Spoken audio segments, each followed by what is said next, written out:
ईद की तातीलात आई और शाह फैसल टाउन में आयत पार्क के साथ मौजूद ज़मीन कब्ज़ा माफिया की तरफ चली गई। कब्ज़ा माफिया की तरफ गई या फिर इंतज़ामिया ने वो तोहफ़ा दे दी। यह हैरान कुन बात है। शाह फैसल टाउन में ईद की तातीलात के दौरान ज़मीन पर या पार्क की ज़मीन के आगे जो ज़मीन बाकी बची थी, जिसके नीचे गैस की लाइन और पानी की लाइन और सेवरेज लाइन गुजर रही है, वहाँ पर यकीनी तौर पर तामीरात शुरू हो गई, जिस पर महकमा बागात शाह फैसल टाउन जो ईद की तातीलात के बाद वापस आया, उसने फौरी तौर पर कार्रवाई करने वहाँ पहुँच गया।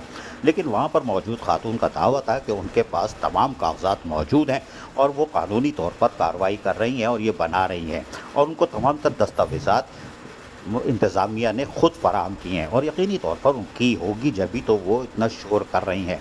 लेकिन हैरान कुन तौर पर ये कागजात मिलने के बावजूद इंतज़ामिया खामोश थी, यानी कि शाह फैसल टाउन को पता ही नहीं चला और क्या हुआ। ज़िला इंतज़ामिया को पता था और ज़िला इंतज़ामिया का ऑफिस जिसने पेपर तैयार किए वो खुद टाउन में मौजूद है, उसको टाउन को आगाह करना चाहिए था। लेकिन हम आपको सुनवाते हैं खातून कैसे दावा कर रही हैं, सुनिए। आप शुरू करवा रही हैं, जो बाउंड्री खिंचवा रही हैं, ये किस हवाले से और किस मकसद के लिए?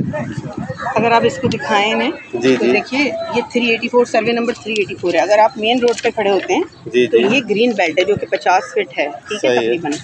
और यहाँ पे हमने एक एप्लीकेशन दी थी, ये है वो एप्लीकेशन, सही ठीक है, जी कि भाई अगर 384 सर्वे में हमारे पास कोई भी जगह खाली है तो हमें डिमार्केशन प्लस ग्राउंड मार्किंग करके देते हैं। सही जब उन्होंने हमें ग्राउंड मार्किंग करके दी, निशान लगाया, ये 6 मार्च की बात है। सही तो फिर उसके बाद ज़ाहिर है ईद और छुट्टियां थी तो हमने जब बॉल नहीं की, और आज हम बॉल इसीलिए कर रहे हैं कि हमें ग्राउंड मार्किंग हो चुकी है।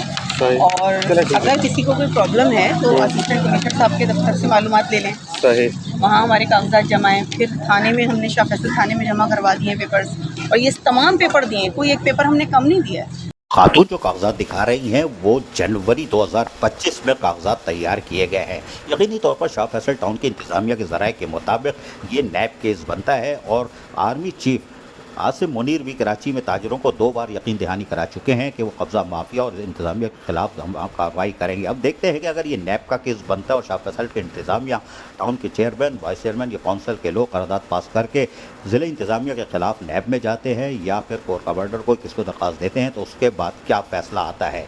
ज़मीन पर 23 जनवरी को बने हुए कागजात तैयार थे, लेकिन कार्रवाई जो है ईद की तातीलात के दौरान हुई। यकीनी तौर पर ज़िला इंतज़ामिया जिन्होंने ये कागजात तैयार करके दिए हैं वो जवाबदेह होंगे, लेकिन शाह फैसल टाउन की इंतज़ामिया अपने वकला से यकीनी तौर पर रब्ता कर चुकी है और तैयारी कर रही है कि ये ज़मीन किसकी है और ये भी तय की जाए और लेआउट प्लान भी सामने आ जाएगा। अजीज़ आरिफ, KBS बलियाती न्यूज़, कराची।